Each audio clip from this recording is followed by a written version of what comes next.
Olá a todos, aqui é o professor Luciano. Vamos dar seguimento aí à nossa aula de avaliação hematológica do sangue, mais precisamente o exame do hemograma.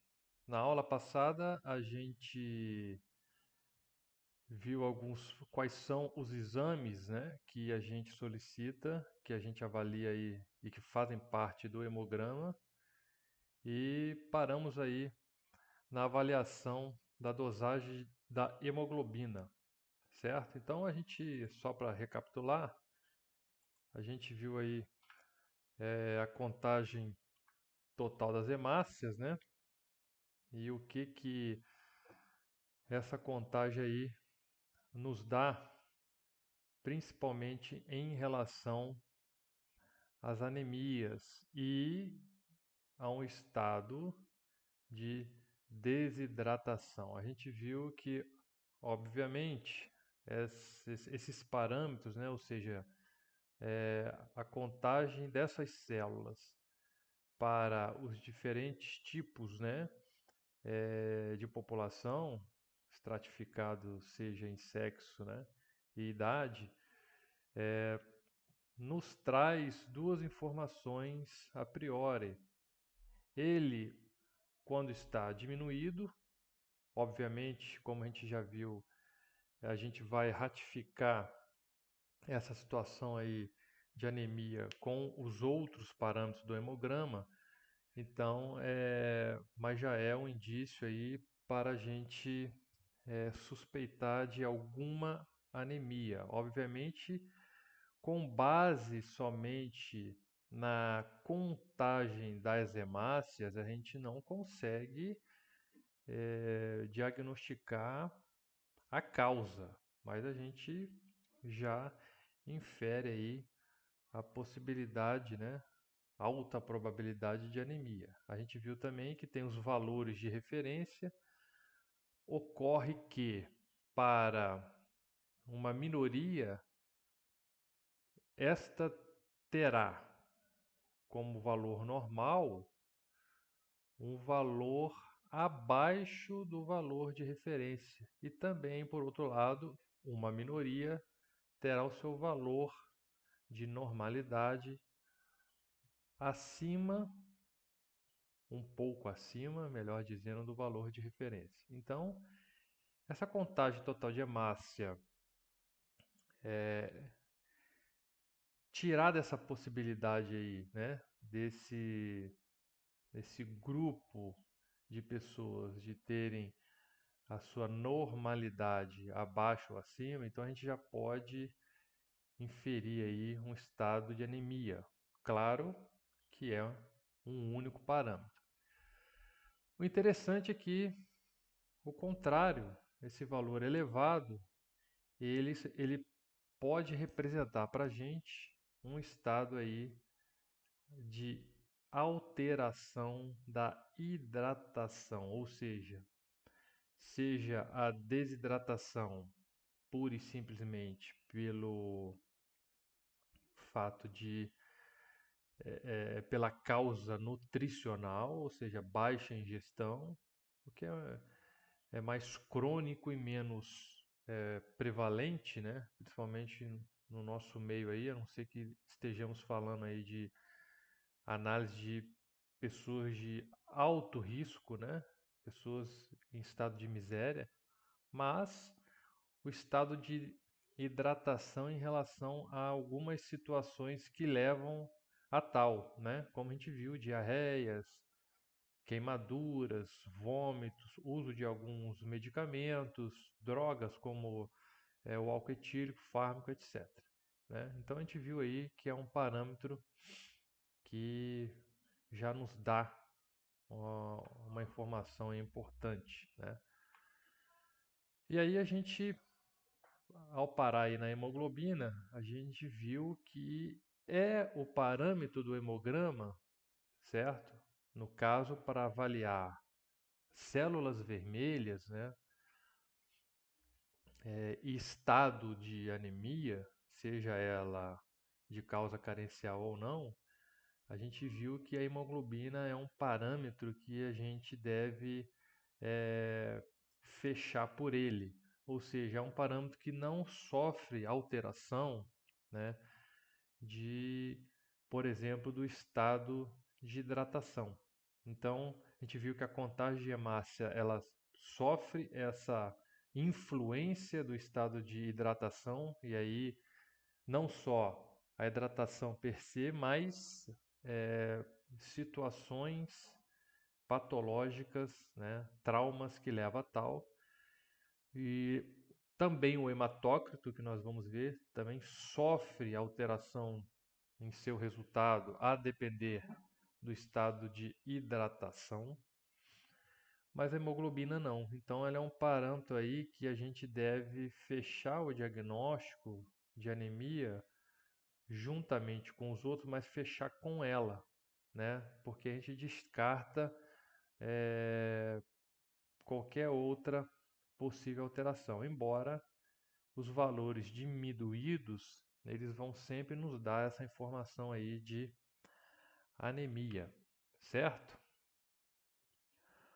Bom, então, seguindo aí, a gente tem os parâmetros, a gente falou também de que eles são estratificados por sexo e idade, também por situação fisiológica, certo? A gente comentou aí na aula passada sobre as gestantes e a gente vai ver também que essa hemoglobina, a contagem total de hemácia, o hematócrito, também pode estar alterado em algumas outras situações, por exemplo, atletas e pessoas residentes em altas altitudes, elas, por uma questão de adaptação ao ar mais rarefeito, elas tendem a apresentar esses parâmetros mais elevados, né, que o da população em geral, por conta dessa particularidade, ok? Tanto é que um exemplo clássico é de atletas de competição que vão realizar a competição em algum local de alta altitude, e o grupo geralmente faz um reconhecimento do local, né, uma adaptação ao local justamente para que produza mais essas células, ou seja, as hemácias, para que consiga fazer aí o transporte mais eficaz e eficiente de gases. Ok, pessoal? Então, nós vimos a contagem de hemácias, nós vimos a dosagem de hemoglobina e agora nós vamos para a determinação do hematócrito, né? Esse parâmetro ele é dado em percentual, como a gente viu aí no início da aula, como que se faz a avaliação desse hematócrito, né? E aí nós temos aí os valores de referência também estratificado por sexo, né?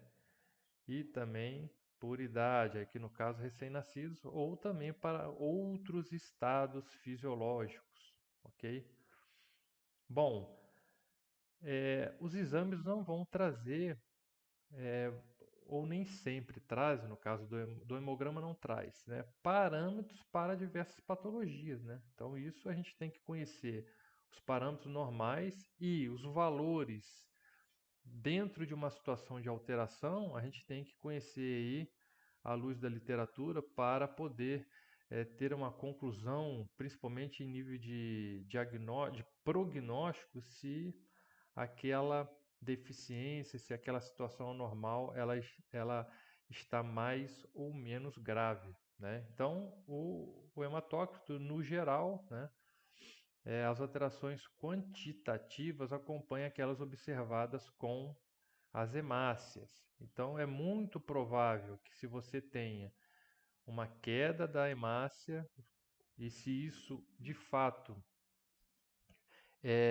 representa uma anemia do tipo carencial, você observará a queda de todos esses parâmetros, ok? Só naquela situação aí que a gente viu de alteração do estado de hidratação que você pode ter tanto a dosagem de hemácia quanto hematócritos um pouco elevados, né, ou acima do valor de referência, e você ter a hemoglobina abaixo do valor de referência. Então você pode ter uma situação de anemia, né, seja ela qual for, mas você já tem uma queda de hemoglobina, então você tem uma anemia, porque por conta da diminuição da hemoglobina, e você pode também ter concomitantemente um estado de desidratação, uma vez que além da hemoglobina baixa, você ter o hematócrito, tá? E a contagem de hemácias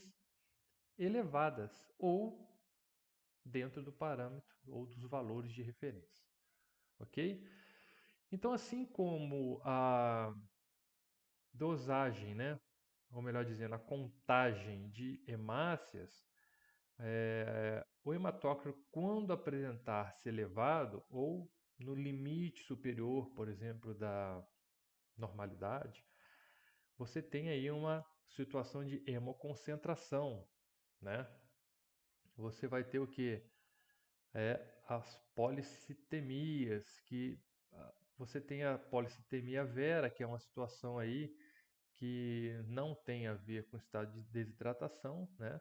Você é uma outra entidade, né, patológica, e assim como a contagem de hemácia, você também tem desidratações, queimaduras, diarreia e vômitos, né, da mesma forma, ok?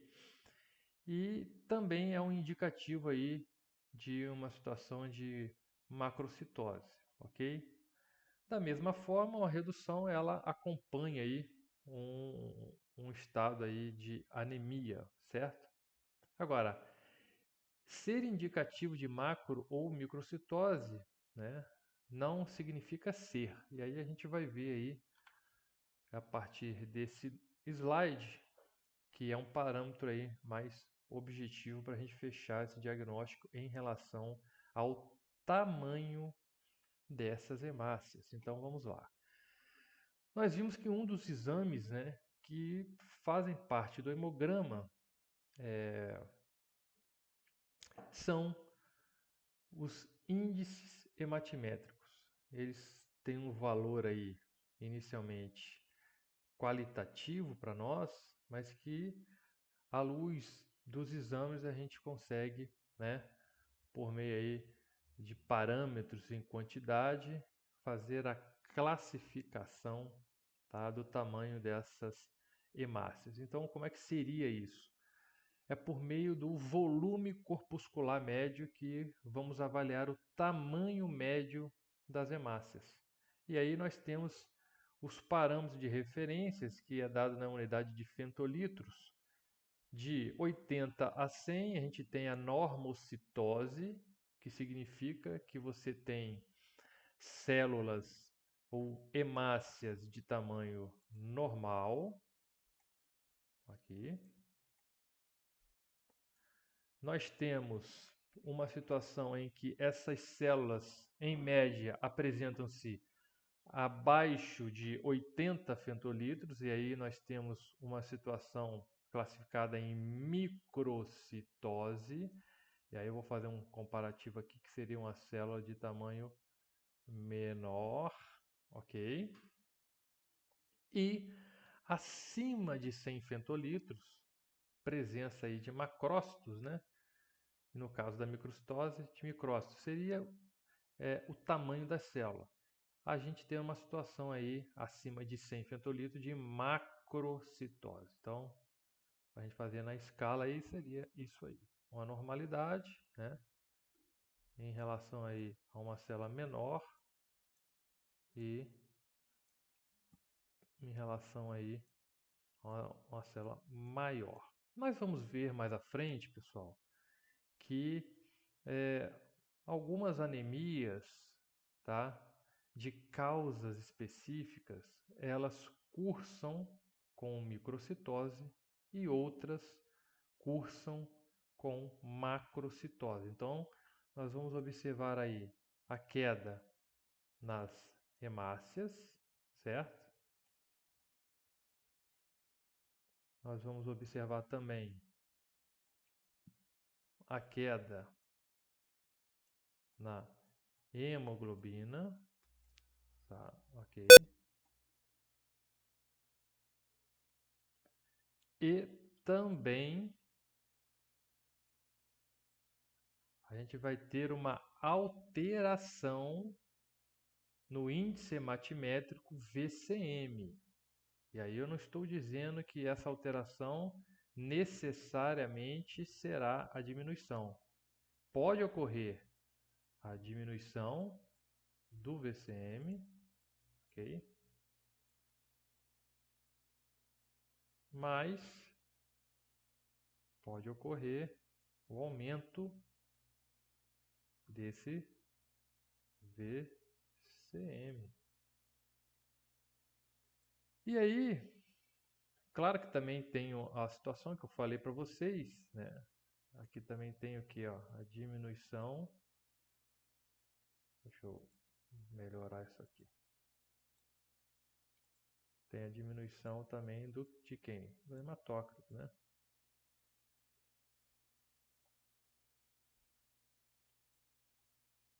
Bom, isso é numa situação aí que a gente não está considerando uma alteração concomitante que altera aí o estado de hidratação. Certo, pessoal? Também tem um detalhe. A gente viu aí que pode ocorrer em algumas anemias o aumento desse parâmetro aqui também, né?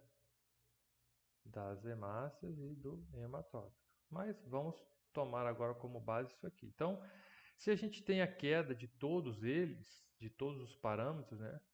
E a diminuição do VCM, ou seja, e aqui a gente tem uma microcitose, a gente vai direcionar o nosso diagnóstico para causas específicas, né?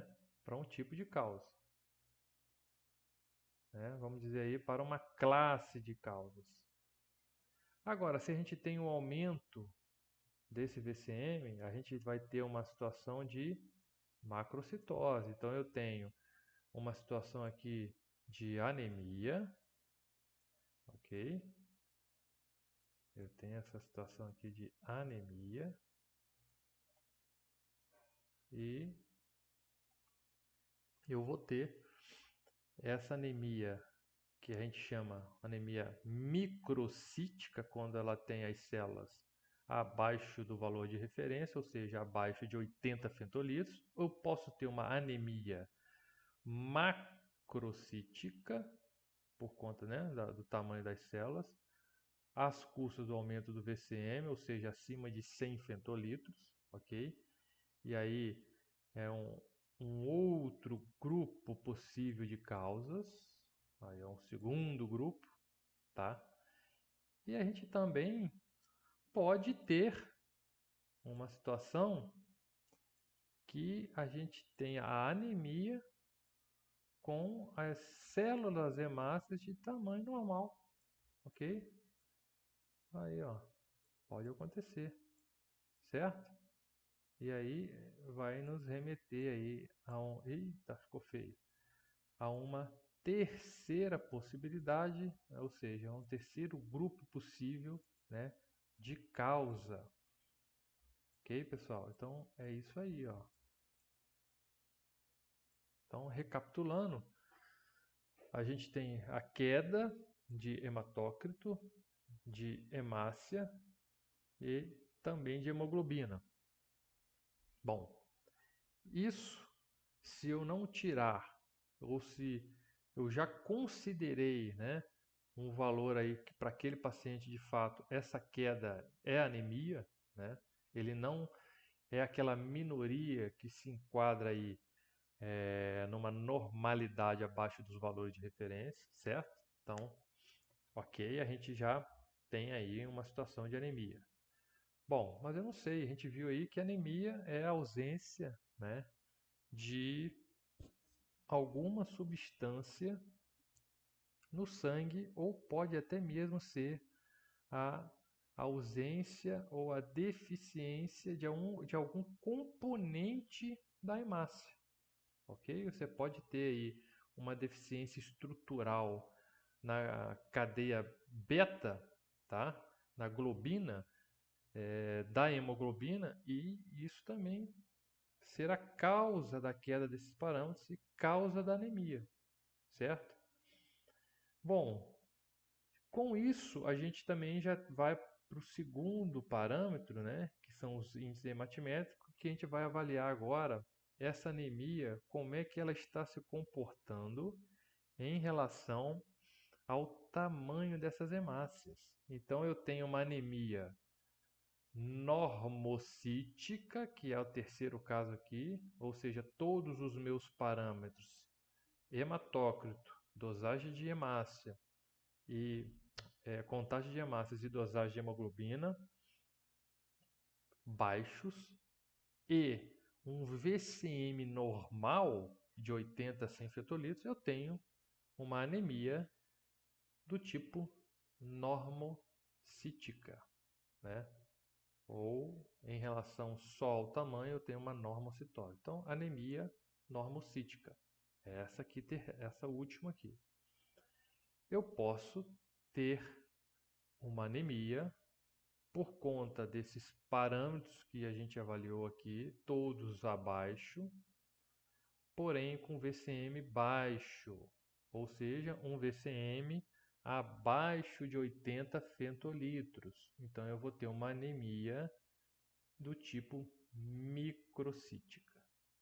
E eu posso ter uma situação de a queda de hematócrito, contagem de hemácias e dosagem de hemoglobina com o aumento, veja vocês, né? Poxa, mas como assim aumentar o tamanho? A gente vai ver.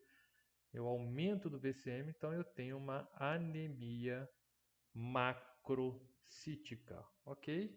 Então seria basicamente aí essas três situações que a gente tem, tá? Agora pegando os parâmetros aqui, né, quantitativos com o VCM, tá? Então são essas três situações. O segundo parâmetro aí do índice hematimétrico é o HCM, né? Que é a hemoglobina corpuscular média. Ela avalia, como nós vimos lá na primeira aula, a concentração de hemoglobina nas hemácias. E nós, da mesma forma, temos valores de referência, né, que é dado em massa, de 27 a 32 picogramas, seria uma quantidade, né, uma concentração, melhor dizendo, de hemoglobina normal. Abaixo de 27 picogramas a gente teria baixo teores de hemoglobina nessa hemácia, e acima de 32 picogramas a gente teria uma quantidade, né, acima dos valores de referência, que a gente viu também que não tem muito significado clínico, né, e nem o termo hipercromia é utilizado. Mas a gente acabou de conversar que pode ter algumas situações, tá, de pessoas ou atletas que fazem adaptação em locais de alta altitude, fumantes, tá? Você pode encontrar fumante para tentar compensar, tá, essa deficiência aí de hemácia. O organismo tende a produzir mais hemácia para poder otimizar, né, o transporte de oxigênio, que é comprometido, né, com o hábito de fumar, né? Consequentemente, todas as substâncias nocivas, né, do fumo, que destroem as hemácias, né? E aí você pode encontrar aí um fumante com valores acima do parâmetro de referência aí do laboratório. Mas de uma maneira geral, ele não tem aí um significado clínico relevante. Ok? É,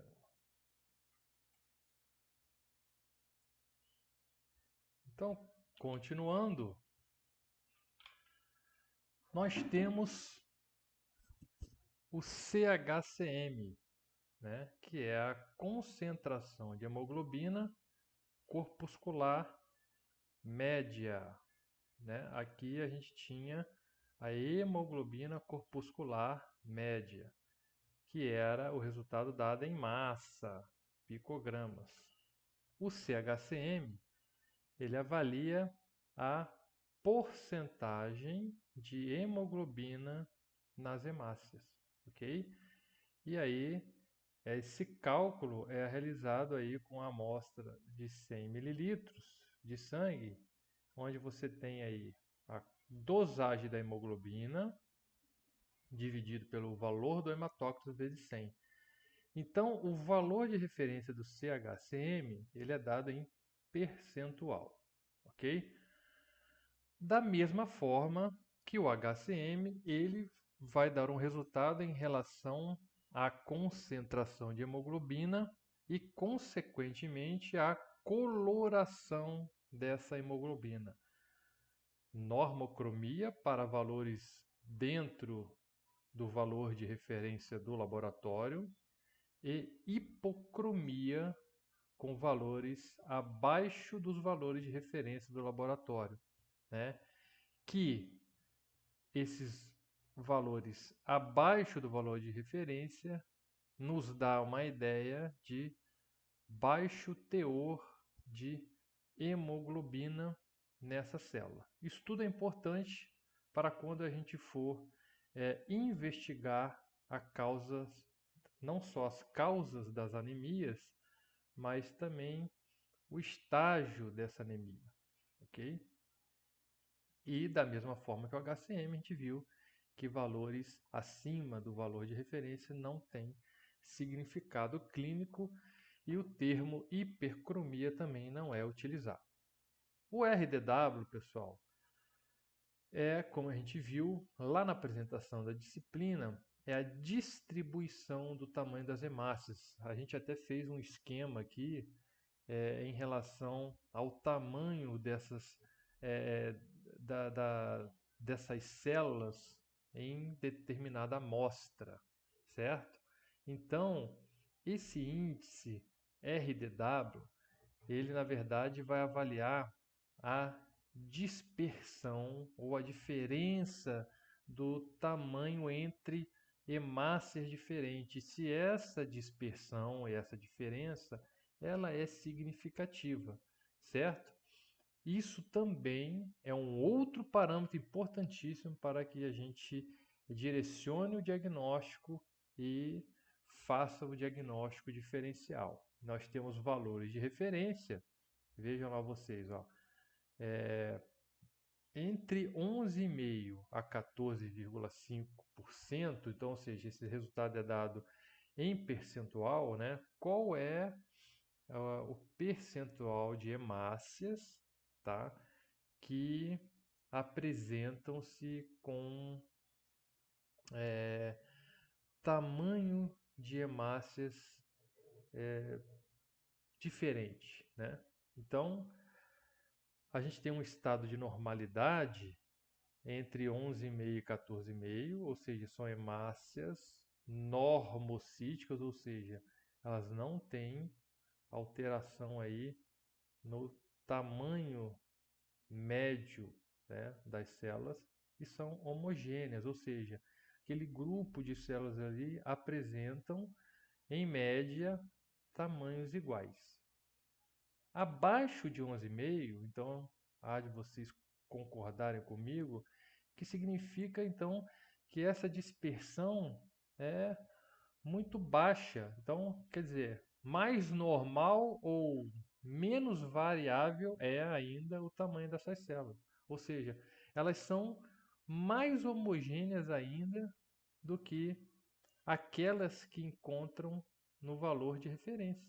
Olha aqui, ó. Se de 11,5, se uma variação de 11 a 14,5 é considerado normal, ou seja, células homogêneas, então, se eu tenho uma amostra sanguínea, uma amostra de hemácia, com uma variação menor que 11,5, mais homogênea ainda ela é.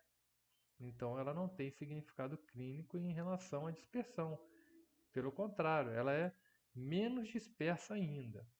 Agora, acima de 14,5, então já é um percentual de dispersão significativo e que mostra aí que essas hemácias, embora normocíticas, são heterogêneas. Ok? Se não forem normocíticas, serão macrocíticas, mas aí não a custas do RDW. Macrocíticas. Vamos ver se vocês completam aí. A custa de quem? Né? Do VCM. Então aqui são todas normocíticas, heterogêneas ou não. Se ela for macrocítica, a gente vai ver lá no VCM ele elevado, né? Acima de 100. Ok? Ok. Então, a gente viu aí que os índices hematimétricos, através de uma extensão sanguínea, é possível visualizar, né, essa alteração qualitativa, né, células maiores, células menores, células normais, mas em um segundo momento é possível também quantificar essa alteração. E aí a gente vai trabalhar com aqueles valores de referência. Nós temos também uma situação que é chamada de poiquilocitose, tá? Que é hemácias com diferentes formas. Então aqui na poiquilocitose não é tamanho, não é concentração de hemoglobina. A poiquilocitose, ela é uma alteração no formato da hemácia. Isso é muito importante porque também, a depender de diferentes tipos de anemia, essa hemácia vai se apresentar com formato alterado e diferente de uma entidade de outra, certo? A gente sabe que a hemácia normal, ela tem um formato bicôncavo. Por que esse formato, essa forma bicôncava? Que é para ela poder fazer aí a perfusão ideal, né? Principalmente nos vasos de menores calibres, né? Nos capilares. Então, ela tem esse formato justamente para ela ter essa habilidade de fazer aí a perfusão sanguínea em qualquer tipo de tecido, principalmente naqueles, né, que estão mais periféricos. Então vejamos, isso é muito importante porque no exame, se você pede a informação aí referente à poiquilocitose, o laboratório, né, aquele que faz essa análise, vai te mandar essa característica aí em relação à poiquilocitose, ou seja, é o formato aí dessa hemácia, certo? Então, vejam vocês, nós temos as alterações no formato dessas hemácias, né? As características delas. Então, a gente tem o nome, as características, né? E a sua fisiopatologia associada. Então, por exemplo, aqui, ó, quando vocês se depararem aí com essa nomenclatura drepanócitos, significa então que são hemácias em forma de foice e que, portanto, isso já é uma informação muito importante para, caso você já munido daquelas informações anteriores, você possa aí já pensar na possibilidade de uma anemia falciforme, ok? A fisiopatologia, né, a mutação na cadeia beta da hemoglobina, não é de causa nutricional, portanto, você, caso se depare com essa situação, você já é capaz aí de fazer um encaminhamento para, por exemplo, um hematologista, certo?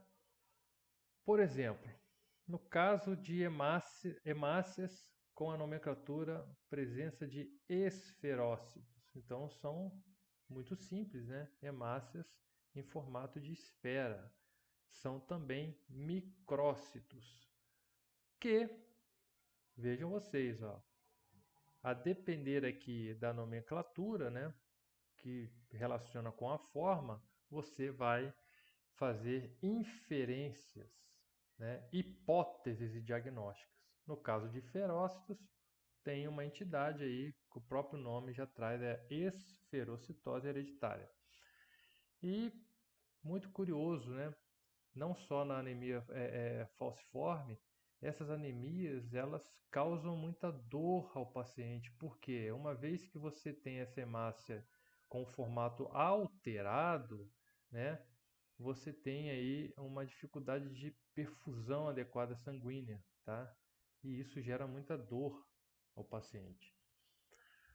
No caso de ovalócitos, nós teremos a ovalocitose hereditária. Então vejam vocês que são entidades, tá, de tratamento médico específico, mas que a gente, a partir dessa informação, já é possível fechar aí, ou pelo menos a gente não vai fechar diagnóstico, mas a gente já pode aí ter uma ideia do que se trata e fazer um encaminhamento. Vejam vocês que essa situação aí é, foge da atuação do profissional nutricionista, tá? Porque ainda não temos nada aí de causa nutricional para que você possa fazer uma intervenção direta, ok? E aí você vai ter outras situações, tá? Outras alterações de formato, características, tá? E possíveis fisiopatologias, a depender aí dessa poiquilocitose, tá bom? Então, por exemplo, aqui, ó, no próximo slide, a gente tem os esquizócitos, que são hemácias fragmentadas, tá? Presente nas anemias hemolíticas. Então, depois a gente vai ver mais à frente que a gente faz a classificação das anemias entre anemias hemolíticas e não hemolíticas. Ou seja, hemolíticas é aquelas em que as hemácias, dentre outras características, elas têm a sua vida útil diminuída, né? Então essas hemácias aí ficam fragmentadas, são destruídas, tá? Os dacriócitos são hemácias em forma de gota. Os anulócitos são hemácias descoradas, tá? Devido à baixa concentração de hemoglobina. Então, presença de anulócitos pode nos dar uma ideia de anemia severa.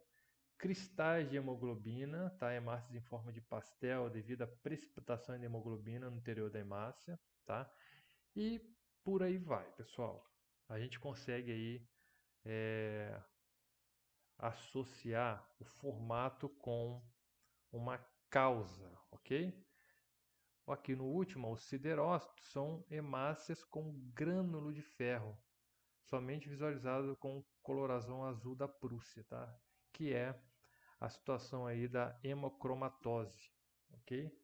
Que pode ocorrer também em etilistas aí regulares. Bom, agora pessoal, a gente vai começar a trabalhar outras possibilidades, tá? Em relação à complementação dos exames para o fechamento do diagnóstico. Então a gente tem aqui, ó, aqui em cima a diminuição, tá, do número de eritrócitos. A gente tem a diminuição do tamanho de eritrócitos. Então já são duas informações aqui. Eu tenho a contagem de hemácias abaixo do valor de referência e eu tenho aqui também, olha só, uma diminuição do tamanho do eritrócito, que é dada por quem? Vocês se lembram aí? Acabamos de falar. Então a gente tem aí já um parâmetro hematimétrico alterado, tá? Que a diminuição do tamanho significa um VCM abaixo dos valores de referência, né? Abaixo de 80. A letra tá boa, hein? Vamos voltar aqui. Escrever com a mão direita é complicado, né? Então, vejam aí que interessante que a gente já tem essas duas situações. Vamos fazer 8 aqui agora, saiu melhor. Ok. Aqui também a gente vê, ó, uma diminuição da hemoglobina, tá? Então, o que a gente pode, nessa situação, inferir? Ok, ó. Por meio aqui da hemoglobina, né, a gente vai ter aqui os valores de referência, que é tranquilo, isso aí o laboratório vai te trazer, embora você também, uma vez que você tem o histórico do paciente ou já acompanha esse paciente de longa data, você também vai ser capaz de identificar aquilo que a gente conversou, que é se seu paciente ele é aquela minoria, né? Por exemplo, que tem o valor de referência um pouco abaixo ou acima do valor de referência do laboratório. Então, olha lá, tabagistas, atletas e moradores de altas altitudes possuem valores de corte para normalidade diferentes. Ok, até aqui. Então, veja vocês aqui, ó, a diminuição do eritrócito ou da hemácia e diminuição do tamanho do eritrócito. Então, eu tenho uma diminuição também da hemoglobina circulante e eu tenho, consequentemente, uma diminuição da eficácia e da eficiência da troca gasosa. As causas, pessoal. O que vocês acham aqui inicialmente? Ó? Nós temos inicialmente, e aí eu não estou considerando aqui uma avaliação de poiquilocitose, tá?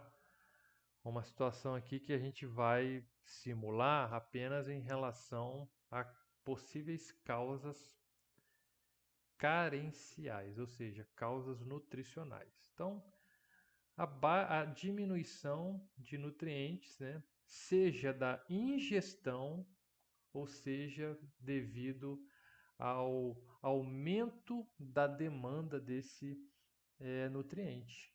Então você pode ter uma carência não só pela ingestão inadequada, tá?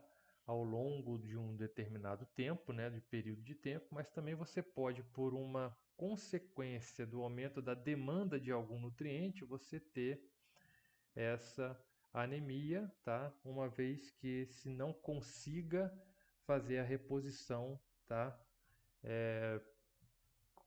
Da proporção da sua demanda, tá? A gente pode ter anormalidade genética? Sim, podemos, né? A gente não tem aqui como saber, porque não tem aqui nesse exemplo, né, informação relativa, por exemplo, à forma dessa hemácia, ok? Mas é uma situação a ser investigada. Diante aí de um estado de anemia que a gente consegue agora identificar, agora a gente tem que buscar o quê? A causa, né? Qual é a provável causa? doenças do trato digestório, né?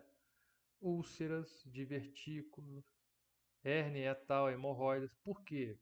Isso aqui também, é como acabei de falar para vocês, pode não ser uma causa de carência, mas pode ser por uma hemorragia, tá? Ainda que oculta, ao longo de um determinado período, ou uma hemorragia crônica, ou se não for crônica, uma hemorragia aguda significativa. Então, também é causa de anemia, certo? Um trauma, hemorragia, né? Um acidente, não acontece de você obter uma lesão de vasos, né? E você tem aí aquela hemorragia aguda, né? Ela é tão aguda que não dá tempo nem para que você tenha esses parâmetros alterados, tá?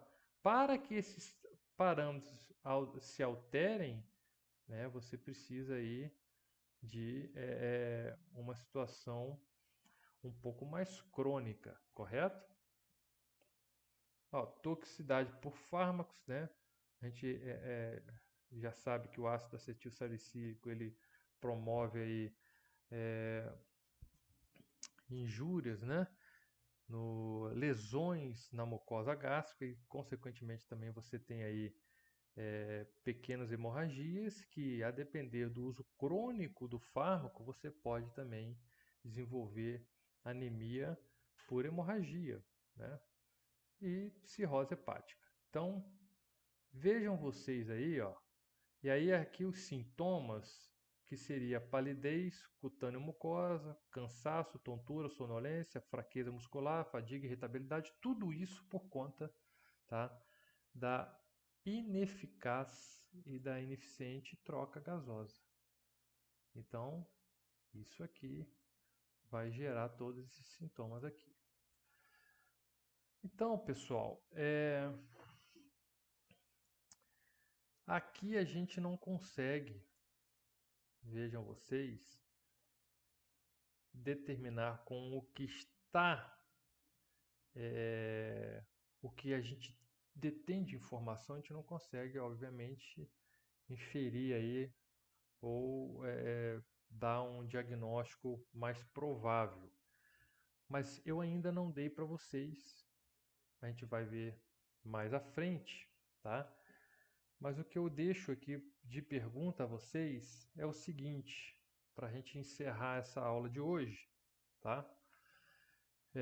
Até para que vocês leiam o material, tá? E a gente trocar essa informação aí. Pense com vocês aí. O que, dentre, sem considerar a situação de policolistose, não considerem, ok? Essa situação, mas do que foi informado aqui, ó, principalmente isso aqui, o que vocês acham, tá? Que dessa situação aqui que a gente apontou, não tem como ser, ok? A gente não tem muita informação aqui para fechar um diagnóstico, né? Mas o que da informação disponível nesse slide não tem como ser, tá? Dessas possibilidades aqui, tá? Seja ela patológica ou uma situação de carência. Ok? Vocês podem postar aí as dúvidas no fórum, a gente vai discutindo. Eu vou ficando por aqui.